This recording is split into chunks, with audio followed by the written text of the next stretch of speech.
The next thing we're going to do is an Asian slaw with a warm ginger lime dressing. So we're going to start off with 4 cups. Just as soon as I clean my bowl out here. We're going to start off with 4 cups of cabbage. 4 cups of cabbage doesn't sound like a whole lot.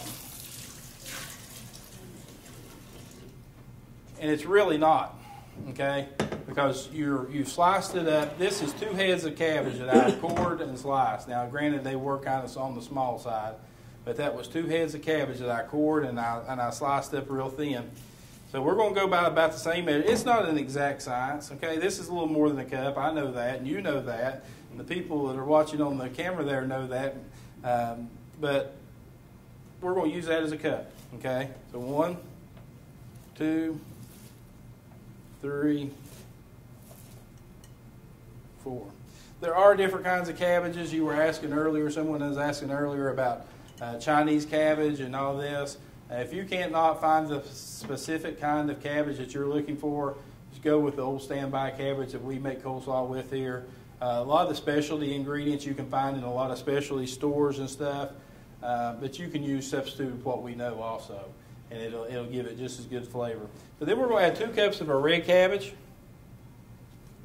1 and 2. That wants to come along for the party also. All right, so we got that. Then we're going to add 2 medium carrots, and this is where it called for you to cut them up into matchsticks. Okay, again, we just went downstairs and got us a bag. Okay, 1 and 2. We had an event here earlier today, and I kind of panicked a little bit because the event wasn't supposed to last, I don't think, but so long, and it went over a couple of hours from what it was, and I was like, oh, golly, how am I going to get everything prepped and get it ready to go? But the good Lord saw fit for it, so we got it all together too. And the next thing we're going to add is a little bit different, and I saved it a little bit to show you a little bit about cutting it. We're going to add a Granny Smith apple into this slaw. And you can use a core to core your apple. You can use a pillar. I know a lot of you have seen the pillars and the cores that go. The easiest way I know to tell you to core and slice apples for this is to go right above the dimple in your apple. You can put your finger down in there. Just be sure don't cut your finger. You go straight down and just go around all 4 sides. Some of you that's been here a while and some of you that were here when we did our fruit and we learned how to peel fruits, I was telling them Thursday night about how you can take a watermelon and carve it and peel it in about 30 seconds. Some of them sitting in the back row were back there was challenging me to do that, so you can tell them that it is possible, okay? And make sure that they know that. And then we're just going to cut this up real fine like our carrots are, a little thin, okay? I like to leave them a little bit bigger, just, again, for flavor and texture. Okay, we're going to...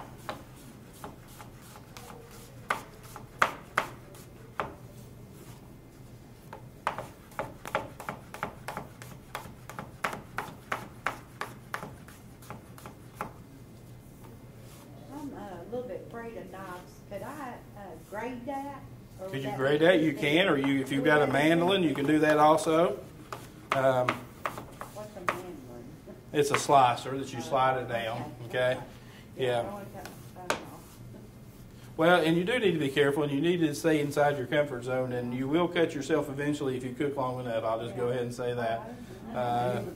Trust me, I know. I've done it. I've done it many a time. So we've added our apples in, and we put them in. It says a heat-proof bowl, and we're going to sprinkle it with a little bit of kosher salt.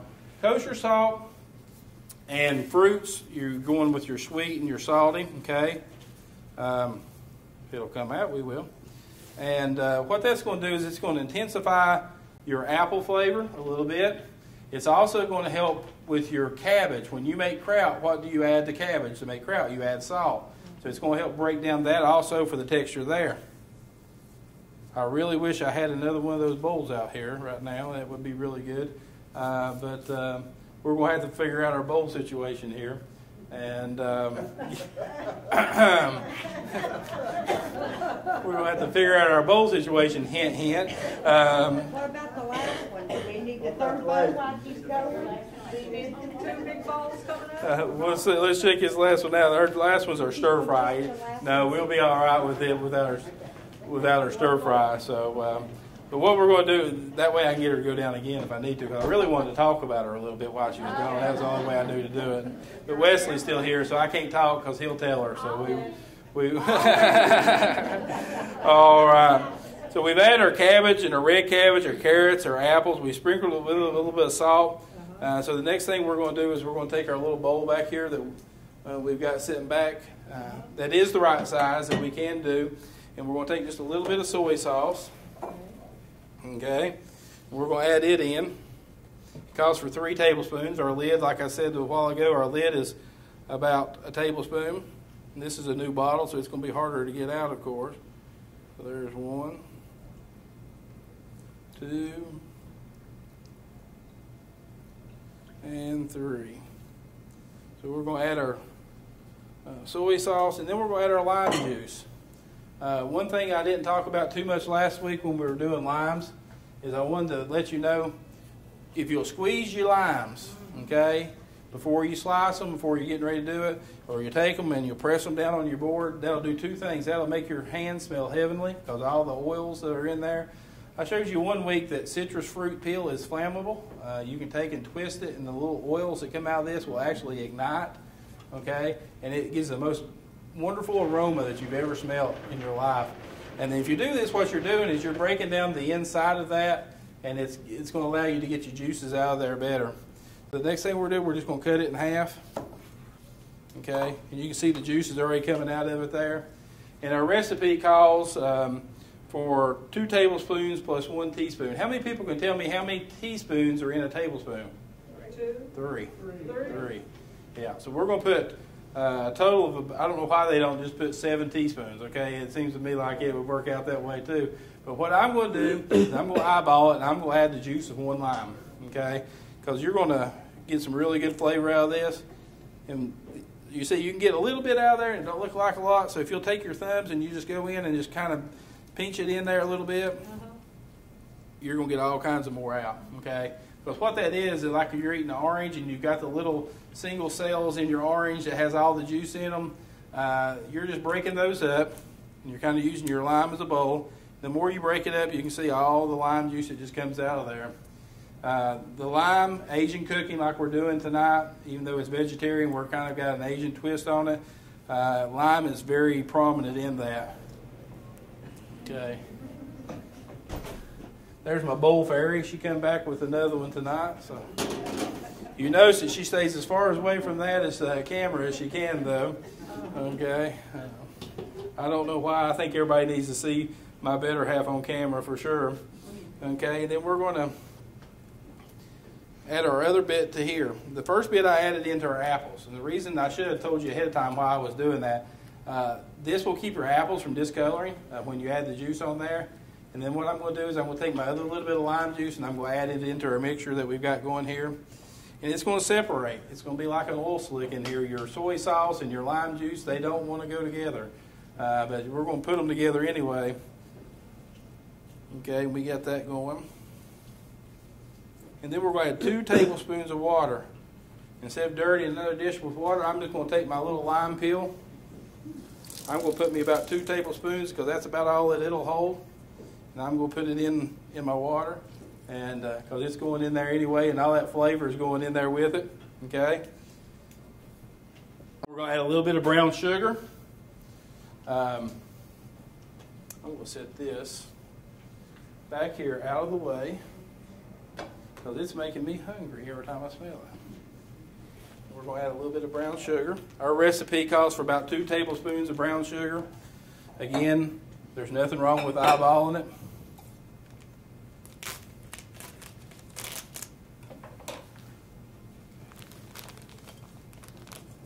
There's about 1. And there's at least 2 in there. Now, if you were measuring it, would you pack it? Would you pack it? Yeah, you would pack it. That's why I had a little bit more in it when it was loose like that to make sure that we did get enough in there. And then we're going to whisk all this together.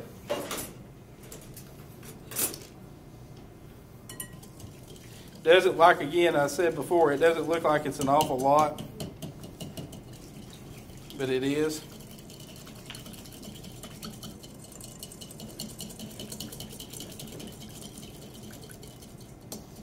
And then I've got a skillet over here that I had on the stove earlier, making sure that we had it all going.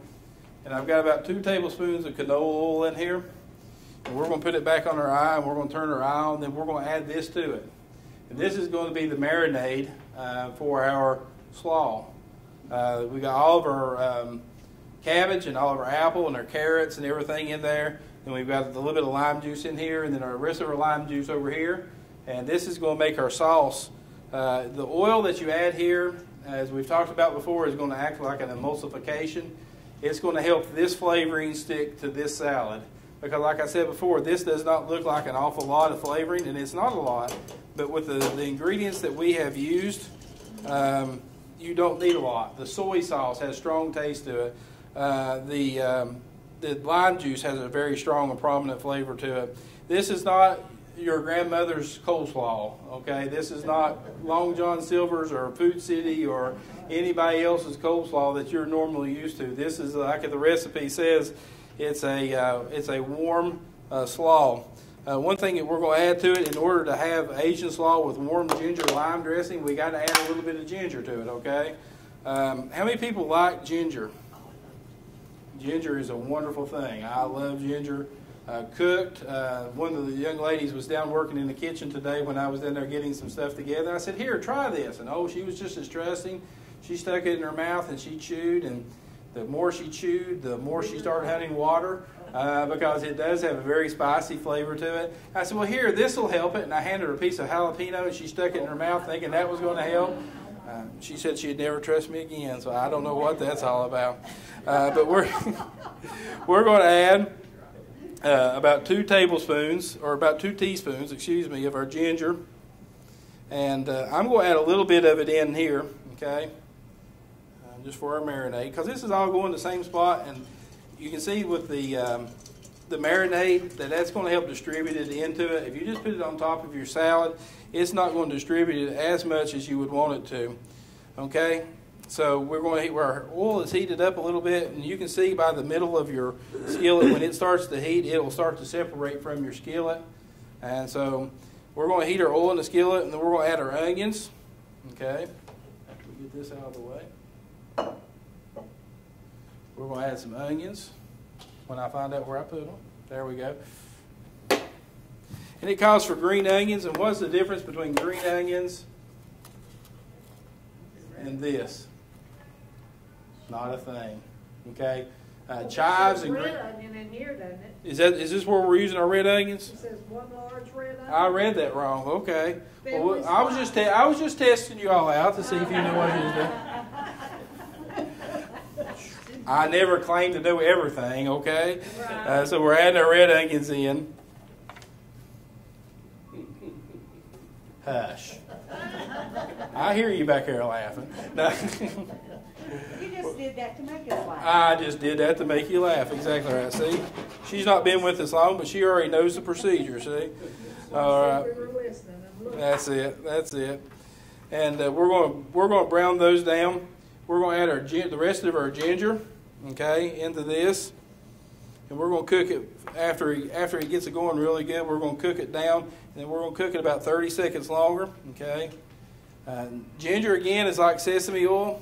It's going to overpower it if you're not careful. So we're going to get that going really good. And while we're waiting on that to go, do we have any questions about anything that we've done so far? How many people here are Asian food lovers? Okay.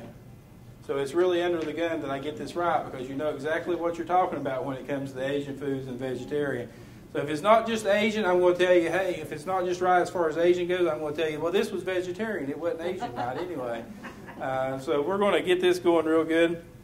It's starting to sizzle really good now. And red onions, why do we use red onions instead of just regular white onions? Red onions have a stronger flavor to them. They have a more complex flavor to them than what a regular white onion would have. A Vidalia has a sweet flavor to it. These that we're using tonight and these red onions, they have just a more prominent, kind of a hot flavor. And so it's kind of going along with our ginger and everything else that we're using in here. Okay, so we're getting that going.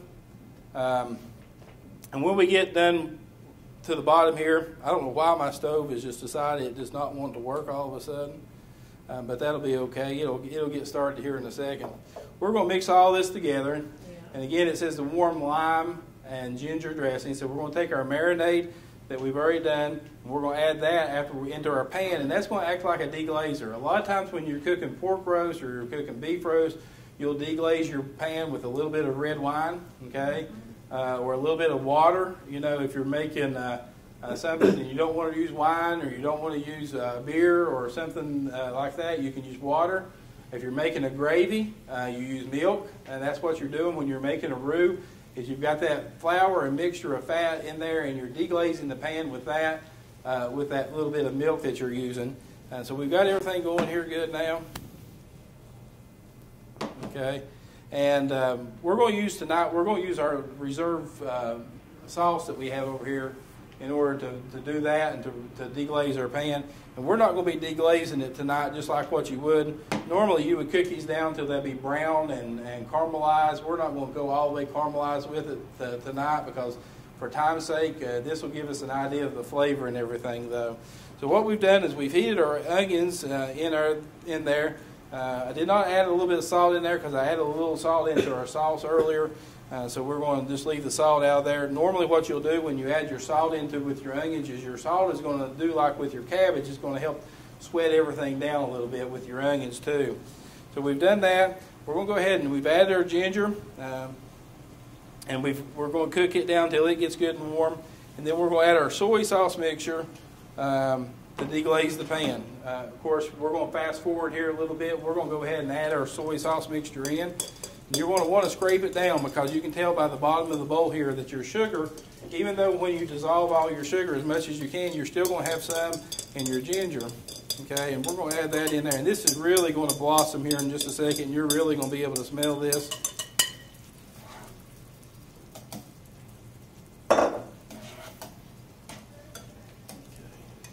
Can you already smell it? Yeah, it's... We're just going to let this cook down for just a minute until your liquid that you've got in there is going to reduce by about half. Okay, so we're going to let that go for just a minute and get that going really good too. And after we do that, what we're going to do is we're going to remove it from the heat and we're going to put it over our cabbage mixture. We're going to move this to our big bowl.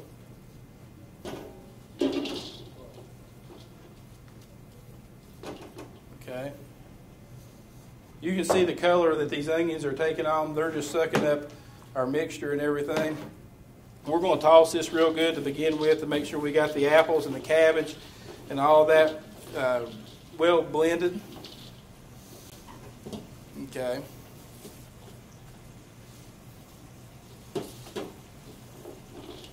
And what this is going to do is when you put this in there, you remember the hot bacon dressing that we made? And we put it over, I think we used a spinach or a mixed green salad when we did. When you put your hot over top of that, what happened? It wilted down. And so that's what's going to help with this. And that's why I wanted to do this as our second recipe tonight. Because our last recipe we're going to do, we're going to actually serve it hot. And this will give this time to help our cabbage and everything to wilt and our flavors to marinate. One thing that I want to tell you is if you could do this an hour to an hour and a half before you plan on serving it, it's really good because it's going to allow those flavors to soak up into your cabbage and to marinate and to marry together that way also. So we're going to go ahead and take this. We're going to spread it over top. You can see our onions have got real soft. Okay. Warning, it is hot. I'm going to mix it with my hands, okay? Don't, as they say at home, don't try this at home, but it is hot. It just come out of there. But you want to incorporate it, use tongs. You know, when you have diabetes and neuropathy, a lot of times they can be a blessing too sometimes because you don't feel everything everybody else feels. But we're going to mix this up really, really good. And at the end, we're going to add just a little bit of cilantro. There was somebody here last week that did not like cilantro. Are they here tonight?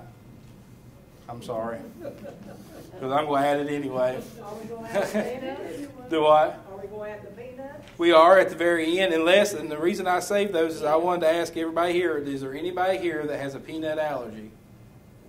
Okay.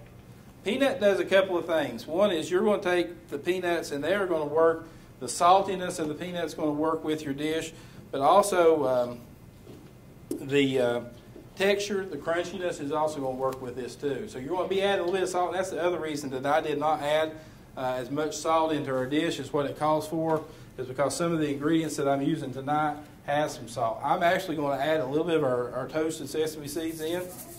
Okay, just again for texture, for flavor.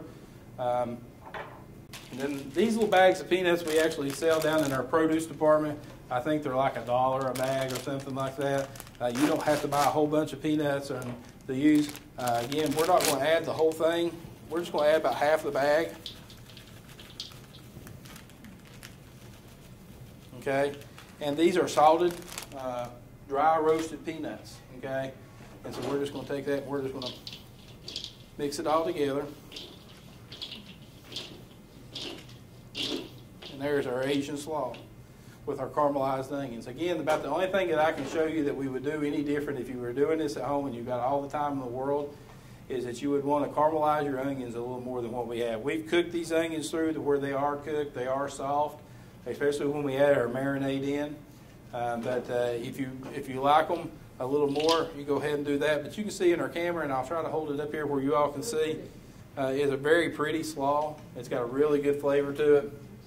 I'm not the biggest fan of cabbage anything. Okay, I'm not going to say that I'll never like cabbage because there are a couple of things. I like corned beef and cabbage when it's cooked really good. And when a lot of places I go, they'll sell a spring roll that is stuffed with cabbage and artichoke hearts. And I love that in that, okay? I'll never be able to get Wesley to ever eat it again because he did not know what was in spring rolls that he loved so much. But so he now knows. But the next thing we're going to do, is there any questions about our slaw? What would you eat that with?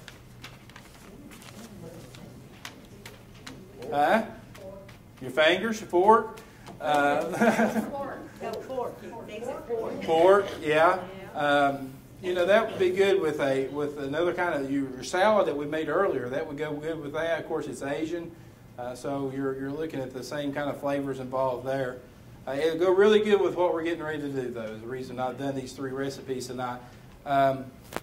Vegetarian diets do not have to be bland. We have put a lot of flavor into those 2 dishes that we've already done right there tonight.